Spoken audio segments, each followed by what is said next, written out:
Hello, this is Adam Laurie, the certified car seat technician with Infant Toddler Youth and the Pump Station and Nursery. I'm going to show you how to adjust the shoulder straps to the different height positions. So right now my Doona is at level 3, the highest possible position. I'm going to reset it back to level 1 for a newborn. You're going to want to loosen the straps all the way. So hold down the gray button, pull away from the shoulder. If you loosen up one side, the other side will adjust with it.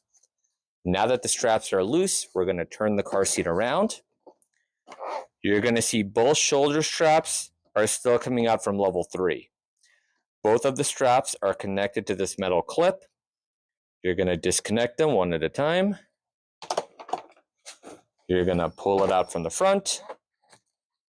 And then you're going to feed it to the next level.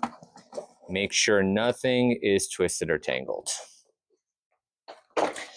Now that it's coming out from the back at level 1, we can feed the loop through the metal hook here. Now we can do the same thing for the other side. We disconnect, we pull it from the front, we feed it to the level we want, and then we reconnect it on the back.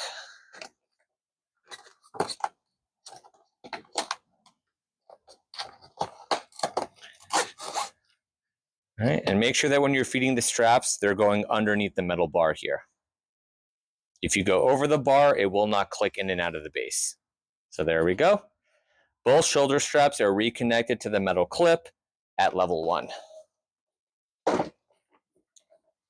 And as your child gets taller, you're going to gradually move it up little by little. You want to look at the top of your child's shoulder. For a newborn, their shoulder is going to be somewhere over here. Once their shoulder reaches level 2, you're going to move the straps to level 2.